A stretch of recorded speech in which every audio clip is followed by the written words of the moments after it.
Imagine a young woman, bound by a cold marriage to save her family, stepping into a world of wealth and secrets, only to uncover a love she never expected, a truth that changes everything, and a promise that will mend broken hearts. Will she find her place in a life she never chose, or will the shadows of duty tear her apart? If you're ready for a journey of honor, sacrifice, and quiet love, hit that like button to let me know you're here, and subscribe with the bell so you don't miss a single chapter of this heartfelt story. Let's begin. I'm Emily Carter, 23 years old, a girl who has never known love. My world has always been small, woven from the simple threads of a Brooklyn flower shop and the fading echoes of my mother's voice. I grew up in a cramped apartment where the scent of flower clung to the air, where Mama, Margaret, would sing lullabies as she kneaded dough in the kitchen, her hands dusted white, her voice a soft balm against the chaos of the world. She passed 3 years ago, leaving me nothing but a plain silver ring, its edges worn smooth from years on her finger. I wear it now, a tether to her memory, a whisper of the warmth I've lost. But today, I stand in a place far removed from that kitchen, a place where warmth feels like a foreign language I've never learned to speak. The grand ballroom of the Waldorf Astoria stretches before me, its crystal chandeliers casting 1,000 tiny prisms of light across the polished marble floor. The glow is cold, sharp, pressing against my skin like a cage I can't escape. I'm dressed in a silk gown the color of frost, a gift from the Caldwell family, its fabric clinging to me in a way that feels more like a shackle than a dress. My hands tremble as I clutch Mama's ring, the cool metal grounding me against the dizzying opulence around me. I don't belong here, in this world of wealth and whispers, where every smile is calculated and every word a transaction. But I have no choice. My father, James, stands beside me, his shoulders hunched, his face etched with lines deeper than I've ever seen. His hands shake as he leans close, his voice a hoarse whisper. "You have to do this, Emily," he says, and the weight of his words presses down on me, heavier than the chandelier's light. He owes a fortune to Caldwell Enterprises, a debt that has haunted our family for years, a debt that drove Mama to her grave. To clear it, I must marry Nathan Caldwell, the 36-year-old CEO whose name carries the weight of power in this city. It's a bargain struck in shadows, a marriage born not of love but of necessity, a transaction to save my father from ruin. I want to scream, to run, to cling to the life I've known, but I can't. For Papa, for Tommy, my little brother who still believes the world is kind, I must do this. The ceremony begins, a hollow ritual beneath the glittering chandeliers. There are no flowers, no music, just the murmur of guests in tailored suits and gowns, their eyes appraising me like I'm a piece of art at an auction. Nathan stands across from me, tall and imposing, his jaw sharp as a blade, his brown eyes piercing through me like they could unravel every secret I've ever held. He's handsome in a way that feels dangerous, his presence filling the room like a storm waiting to break. But there's no warmth in his gaze, no softness in the set of his mouth. He speaks his vows with a voice as cold as the marble beneath, our feet, each word a command rather than a promise.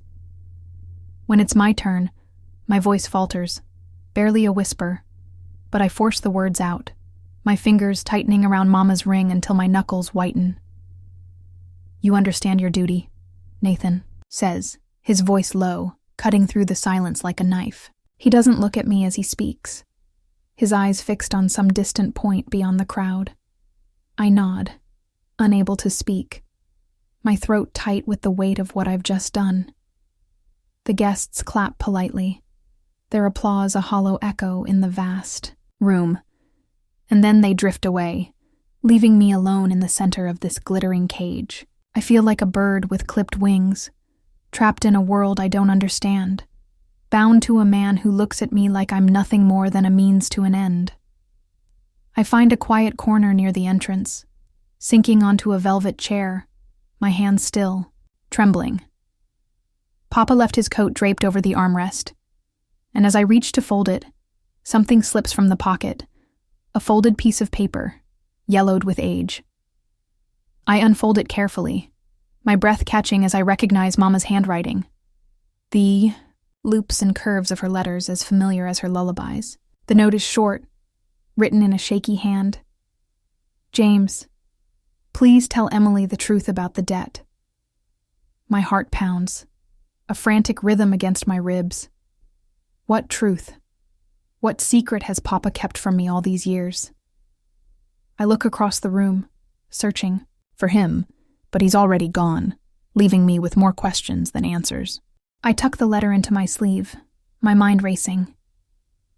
The weight of the ring on my finger feels heavier now, a reminder of Mama's love, but also of the mystery she left behind. I don't know what lies ahead in this marriage, in this world of wealth and power. But I know one thing for certain. I will find the truth. For Mama, for Papa, for Tommy. And maybe, just maybe, I'll find a way to make a home in this cage of crystal. The Upper East Side feels like another world, a place where even the air carries the weight of wealth. Nathan's mansion looms before me, its marble columns and towering windows more like a fortress than a home.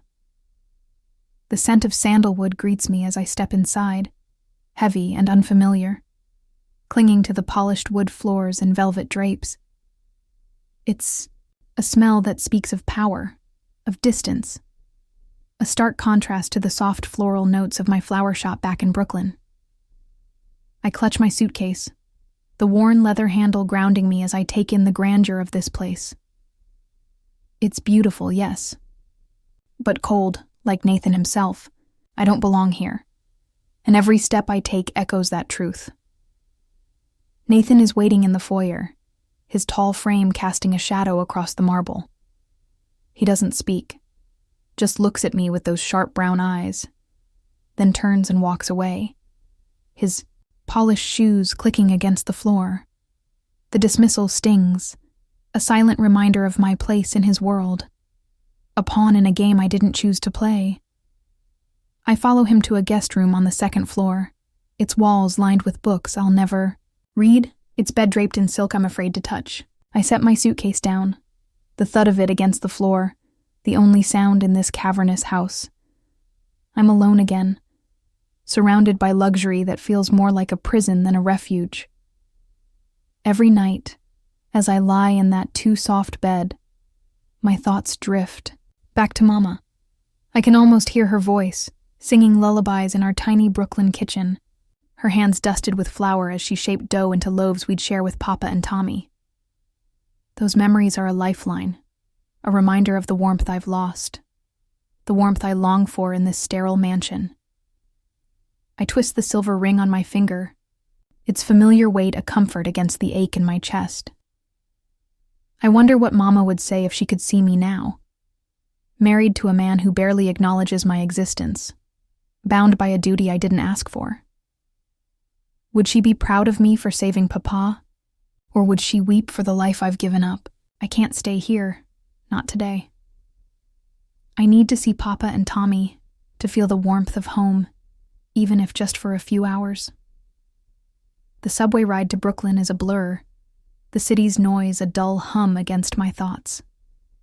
When I reach our apartment, Tommy is the first to greet me, his 15-year-old frame launching into my arms with a force that nearly knocks me over. His smile is wide, unguarded, the kind of smile that reminds me why I agreed to this marriage in the first place. "Emily," he exclaims, his voice bright with joy. I hold him close, breathing in the scent of soap and sunshine, a scent so different from the sandalwood of Nathan's world. For a moment, I feel like myself again. Papa is in the kitchen, his hands wrapped around a chipped mug of coffee. He looks older than I remember, the lines on his face deeper, his eyes clouded with a guilt I've never understood. He sets the mug down and takes my hands, his fingers trembling against mine. "Thank you, Emily," he says, his voice thick with emotion. "You've saved us." I force a smile, but the weight of his words settles heavy in my chest. I've saved them, yes, but at what cost? I sit with him for a while, listening to Tommy chatter about school, his laughter a balm to the ache I've carried since the wedding. But I can't stay long. Duty calls me back to the Upper East Side, back to the man who holds my future in his hands. When I return to the mansion, the silence is deafening. I'm about to head to my room when I notice a piece of paper on Nathan's desk in the study, its edges curled with age. It's a hospital bill, stamped paid in full, dated just before Mama passed. My breath catches as I read the name at the top. Margaret Carter. Nathan paid for her treatment, a debt Papa never mentioned, a kindness I never knew. I look out the window where Nathan sits, a book in his lap, the late afternoon sun casting a golden glow across his sharp features. His jaw is set, his posture rigid, but there's a softness in the way the light touches him, a softness I've never seen before. I stand there, frozen, my mind racing with questions. Who is this man, really? Why would he do this for us, for a family he didn't even know? I don't approach him, not yet. I'm not ready to face the answers, not ready to see what lies beneath the cold exterior he wears like armor. Instead, I retreat to my room, the hospital bill tucked into my pocket, a secret as heavy as the one Mama left behind. I twist the silver ring on my finger, thinking of her, of Papa, of Tommy. I've always believed duty meant sacrifice, meant giving up my own happiness for the ones I love. But now, for the first time, I wonder if there might be more to this marriage than a transaction. If Nathan Caldwell might be more than the man I thought he was. The sandalwood scent lingers in the air, a reminder of the distance between us, but also a whisper of something new, something I can't yet name. The hospital bill I found on Nathan's desk has burned a hole in my thoughts, a silent question I can't ignore. But there's another mystery weighing heavier on my heart. The letter from Mama, her shaky handwriting etched into my mind like a scar. James, please tell Emily the truth about the debt. I've carried those words with me for days, turning them over like a stone, searching for the sharp edges of meaning. I need answers, and I can't wait any longer. I need to see Papa, to look into his eyes and hear the truth, whatever it may be. So I leave the Upper East Side behind, the scent of sandalwood fading as I step onto the subway, heading back to Brooklyn where the air smells of home. Our apartment feels smaller than I remember, the walls worn thin by years of struggle. Papa is in the kitchen, sitting at the table with a cup of coffee gone cold, his shoulders slumped as if the weight of the world rests on them. The lines on his face seem deeper now, carved by guilt I can almost taste. I sit across from him, the letter trembling in my hands as I slide it across the table. "Papa," I say, my voice soft but steady. "I found this in your coat at the wedding. What truth was Mama talking about?" His eyes widen, a flicker of panic crossing his face before he looks away, his hands gripping the edge of the table until his knuckles turn white. "Margaret didn't want you to know," he says finally, his voice barely above a whisper, thick with a sorrow I've never heard before. I lean closer, my heart pounding, waiting for the words I've both dreaded and needed. "The debt wasn't my fault, Emily," he continues, his gaze dropping to the table. "It was your mother's. She borrowed the money to pay for her treatments, to keep fighting the illness that took her. She didn't want you to worry, didn't want you to know how bad it was. But she never got better. And the debt, it grew. I couldn't pay it back." His voice breaks. and he buries his face in his hands, shoulders shaking with silent sobs. I sit there, frozen, the words sinking into me like stones into a still lake. All these years, I thought Papa's gambling had ruined us, that his weakness had driven Mama to her grave. I blamed him, quietly, in the corners of my heart where resentment festers. But now, the truth unfolds like a flower in the dark. Mama was the one who fought for us, who sacrificed everything to shield me from her pain. I feel like I've never truly known her, like the woman who sang lullabies in our kitchen was a stranger wearing my mother's face. Tears spill down my cheeks, hot and unrelenting, as I reach for Papa's hand, squeezing it gently. "Why didn't you tell me?" I whisper, my voice breaking. He doesn't answer, just holds my hand tighter, and in that silence, I feel the weight of his love, his regret, his shame. I don't know how long I stay in Brooklyn, but the sun has dipped low by the time I return to Nathan's mansion. My mind is a storm of emotions, grief for Mama, guilt for misjudging Papa, and a strange, hollow ache I can't name. I find Nathan in his study, a room I've rarely entered, its walls lined with leather-bound books and a grandfather clock that ticks like a heartbeat. The sound makes my chest tighten, each tick a reminder of the time I've lost, the truths I've missed.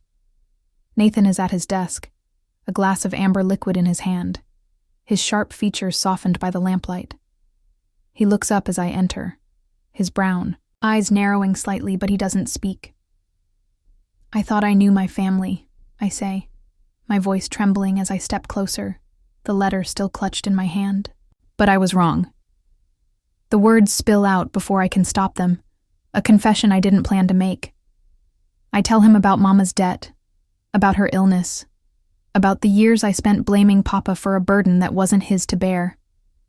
My voice cracks as I speak, the weight of the truth pressing down on me, but I can't stop.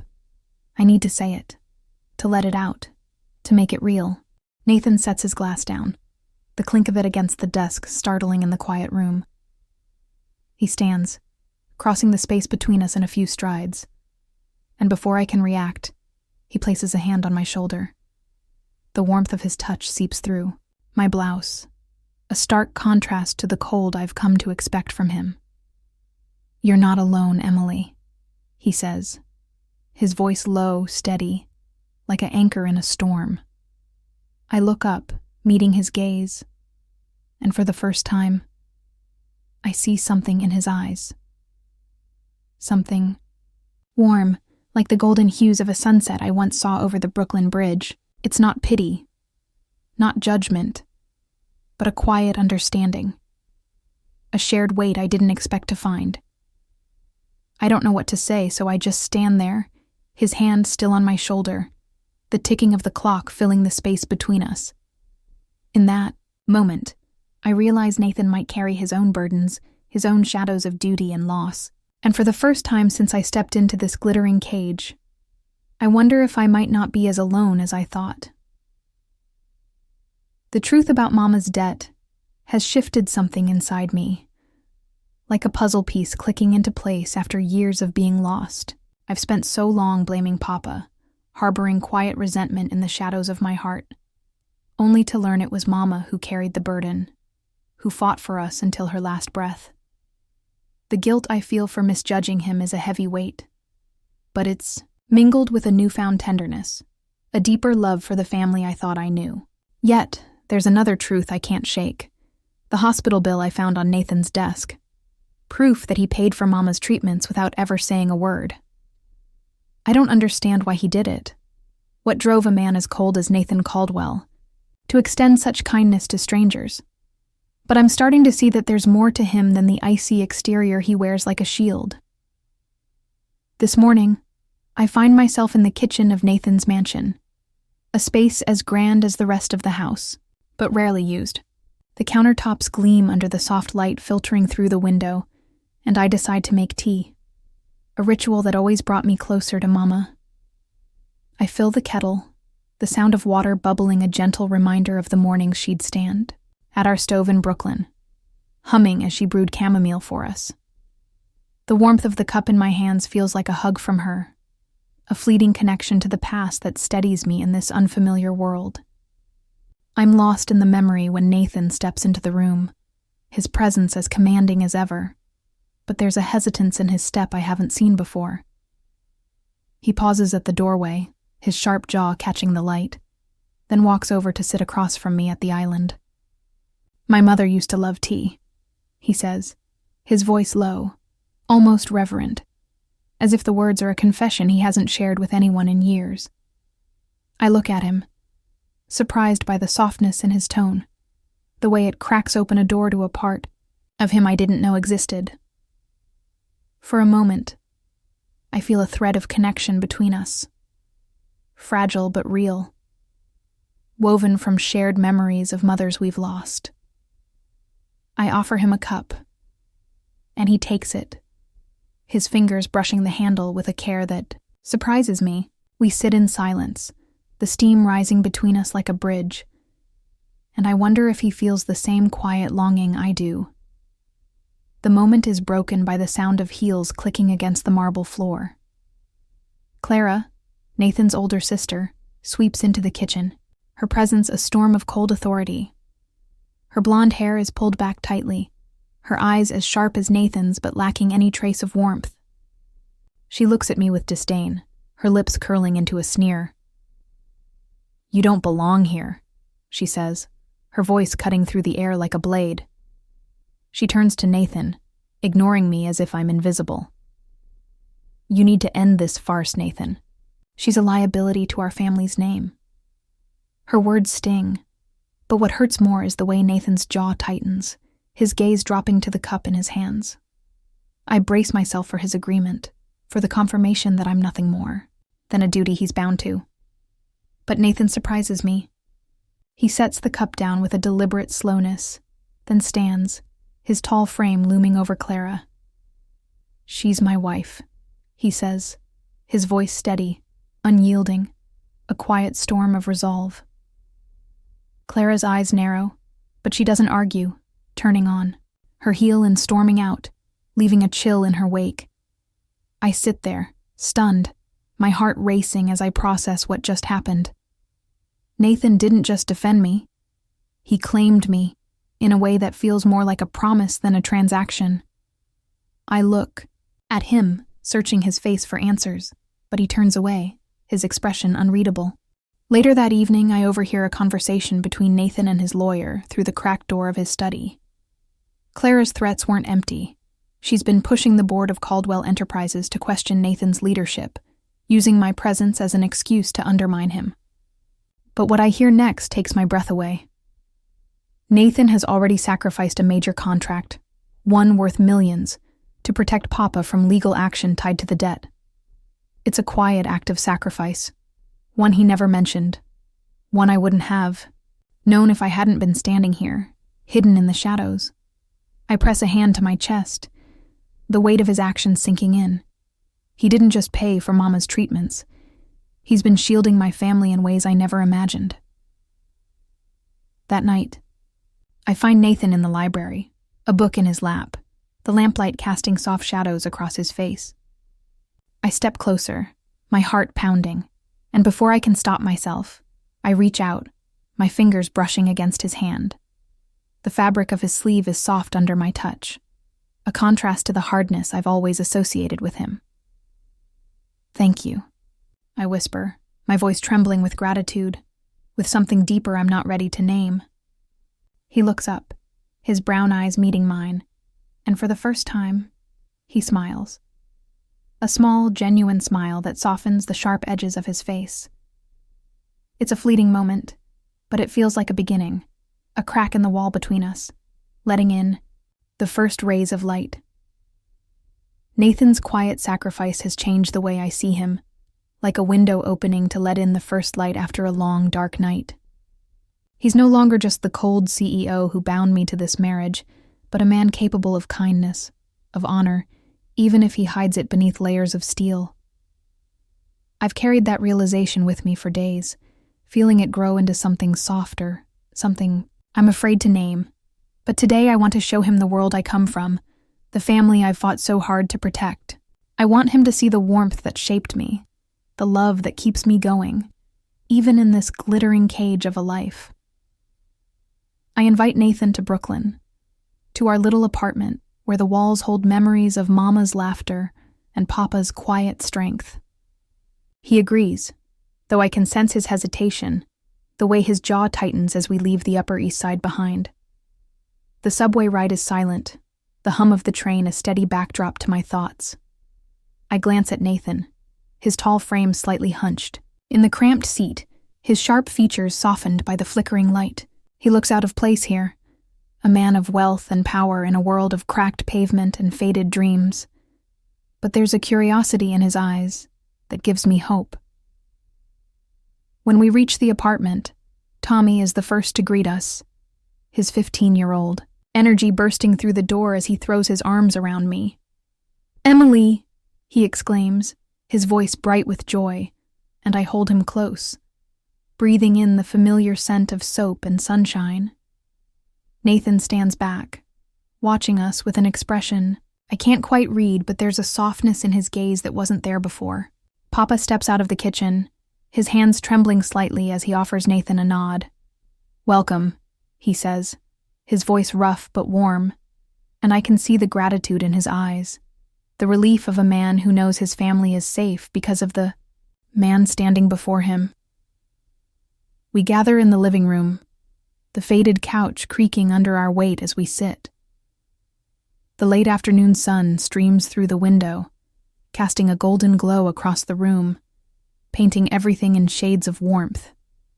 Tommy sits cross-legged on the floor, his eyes bright as he tells Nathan about the stray cat he's been feeding behind the building, his stories tumbling out in a rush of excitement.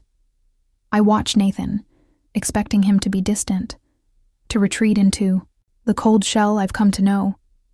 But instead, he laughs. A deep, genuine sound that fills the room like music. It's the first time I've heard him laugh, and it catches me off guard. The way it softens the sharp edges of his face. The way it makes him look human, reachable. Papa joins us, his hands wrapped around a mug of coffee, and he looks at Nathan with a quiet intensity. "Thank you," he says, his voice steady despite the tremor in his hands, "for everything you've done for us." Nathan nods, his expression solemn, but there's a flicker of something in his eyes. Pride, maybe, or relief. I sit there, watching them, my heart swelling with a gratitude I can't put into words. This moment, this simple gathering under the fading sun, feels like a bridge between two worlds. Nathan's and mine, wealth and struggle, duty and love. For the first time since the wedding, I feel like I'm not alone in this marriage. We stay until the sun dips below the horizon, the golden light giving way to the soft gray of dusk. When we return to the mansion, the air feels different, lighter somehow, as if the warmth of Brooklyn has followed us back. Nathan leads me to the library, a room I've come to associate with quiet revelations, and we sit by the fireplace, the flames casting dancing shadows across the walls. The crackle of the fire is a soothing sound, a reminder of the hearths Mama used to gather us around during cold Brooklyn winters. I look at Nathan, the firelight highlighting the strong lines of his jaw, the depth of his brown eyes, and I feel a pull I can't ignore. "I need you, Emily," he says, his voice low, steady, like a vow he's been holding inside for too long. Before I can respond, he pulls me into his arms, his embrace warm and solid, a shelter I didn't know I'd been seeking. The heat of the fire mingles with the warmth of his touch, and for the first time, I feel truly seen, truly wanted. I rest my head against his chest, listening to the steady beat of his heart, and I realize that this quiet, unspoken love is what I've been searching for all along. Later that night, I sit at the desk in my room, a piece of paper and a pen in front of me. I take Mama's silver ring from my finger, placing it gently on the table, its worn surface catching the lamplight. I begin to write, the words flowing like a river I can't hold back. "Mama," I write, "I've found happiness. Not in the way I expected, but in a way that feels right. I hope you're proud of me." I fold the letter and place it beside the ring, a quiet promise to the woman who gave me everything. In this moment, I know that I've found a home, not just in Nathan's arms, but in the love we're building, one quiet moment at a time. The warmth of Nathan's embrace by the fire lingers in my memory, a quiet promise that has begun to reshape the contours of my heart. I've spent so long feeling like a stranger in his world, a bird trapped in a gilded cage. But that moment, his arms around me, his words soft and sure, has planted a seed of hope I can't ignore. Yet, even as I begin to find my place beside him, my thoughts keep drifting back to Brooklyn, to the family that anchors me, to the echoes of the past that still whisper in my dreams. I need to see Papa and Tommy again, to hold them close, to remind myself of the love that has always been my foundation. I return to our apartment on a crisp morning, the air tinged with the scent of fallen leaves and the promise of autumn. The building looks shabbier than I remember, its paint peeling like an old memory, but it's home in a way Nathan's mansion will never be. I step inside, expecting the usual rush of Tommy's laughter, but the silence that greets me is heavy, suffocating. Papa is in the bedroom, lying on the narrow bed, his face pale and slick with sweat. My heart lurches as I rush to his side, pressing a hand to his forehead. It's burning, a fever that makes his breathing shallow and ragged. "Papa," I whisper, my voice trembling. "What's wrong?" Tommy appears in the doorway, his 15-year-old frame smaller than it should be, his eyes wide with fear. "He's been like this since yesterday," he says, his voice cracking. "I didn't know what to do, Emily. Will he be okay?" The gun question hangs in the air, a child's plea for reassurance I'm not sure I can give. I pull Tommy into my arms, holding him close, his body trembling against mine. "He'll be fine," I say, forcing a steadiness into my voice I don't feel. I can't let him see my fear, not when he needs me to be strong. I grab a cloth from the kitchen, soaking it in cool water, and gently press it to Papa's forehead, wiping away the sweat as I murmur soft words of comfort. The act feels achingly familiar, a mirror of the countless times Mama did this for me when I was sick, her hands steady and sure, her presence a balm to every ache. As I care for Papa, memories of Mama flood back, vivid and sharp. I can see her standing at the stove in this very kitchen, stirring a pot of soup as she hummed a lullaby, her silver ring glinting in the light. She was always the one who held us together, who knew how to chase away the shadows with a single touch.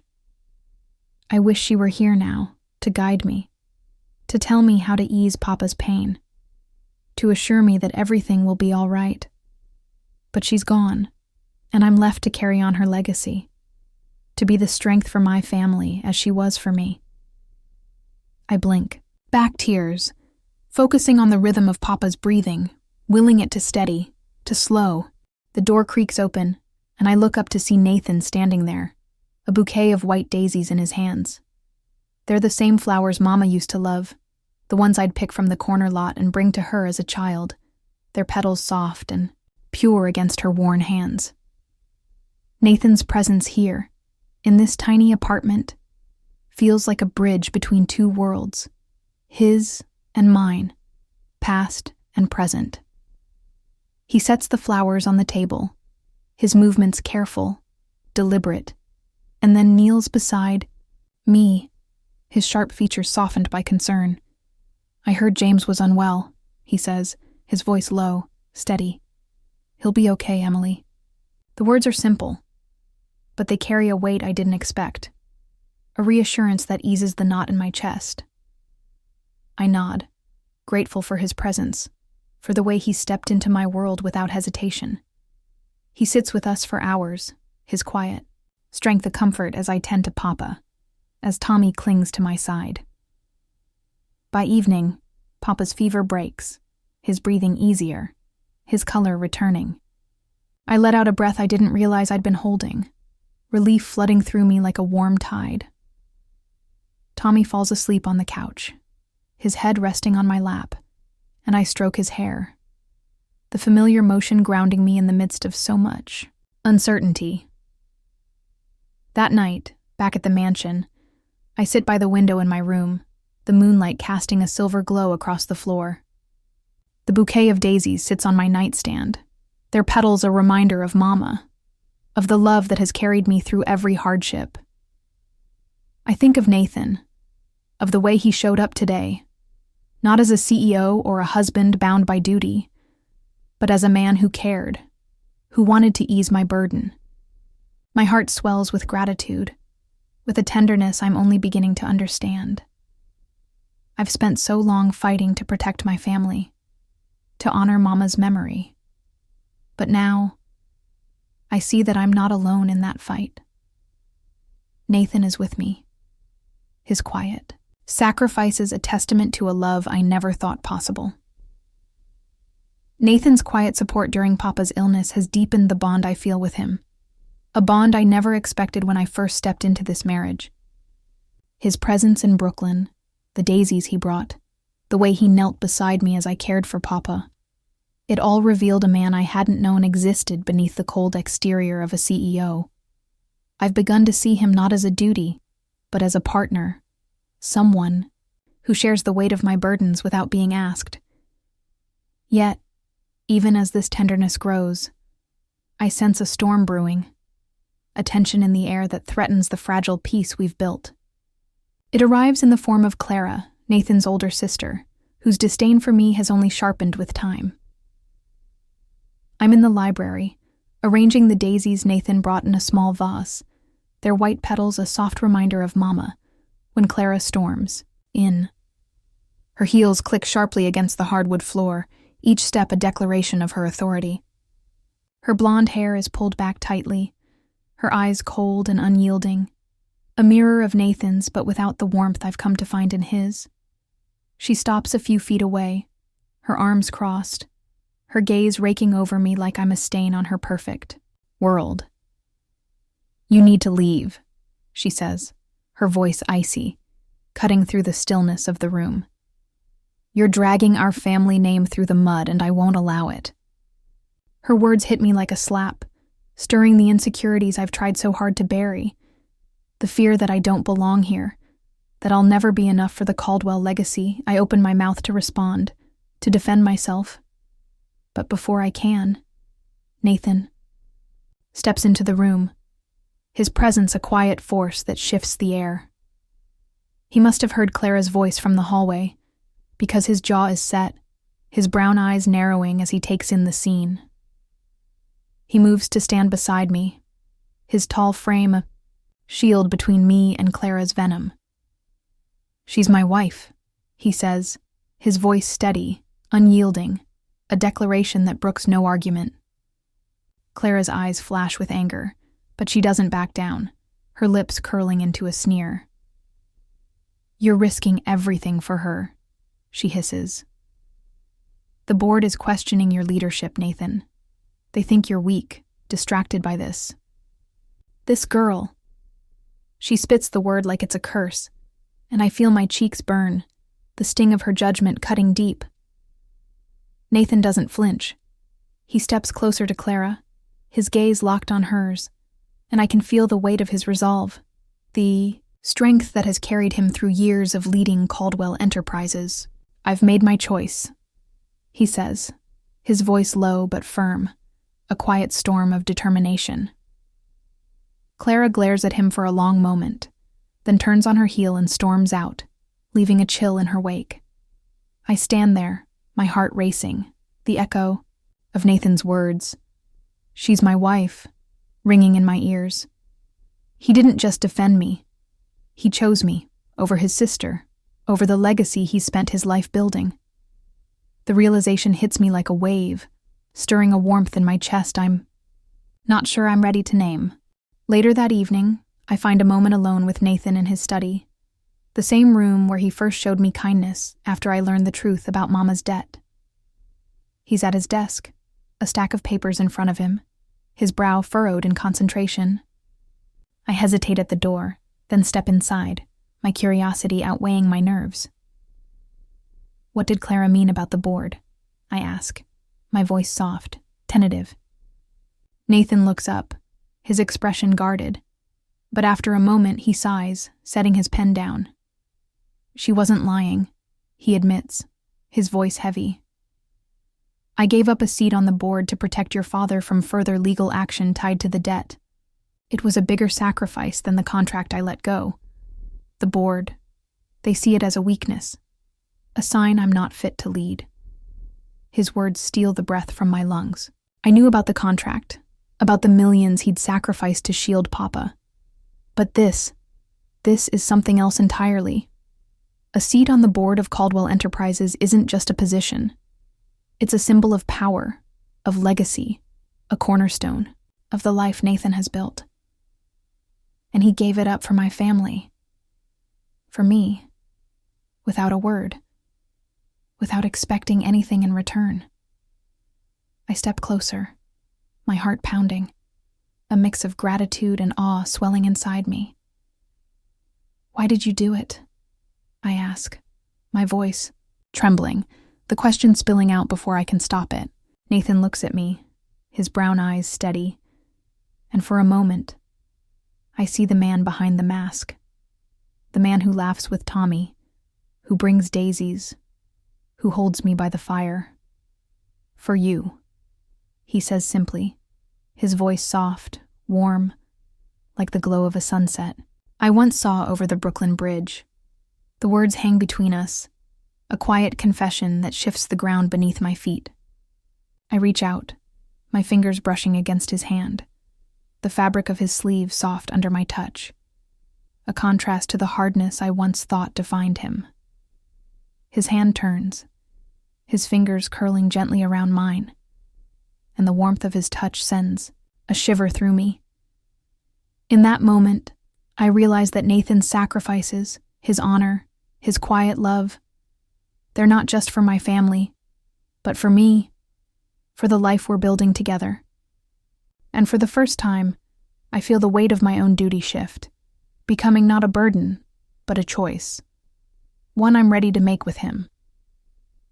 And so, their journey ends with a love that transcends duty, a family united by forgiveness, and a promise kept through the warmth of home. If this story of honor, resilience, and quiet love touched your heart, please give it a like. It means the world to me. And if you'd like to hear more stories that celebrate the beauty of family and the power of love, don't forget to subscribe and hit the bell so you never miss an update. Thank you for joining me on this journey, and I'll see you in the next story.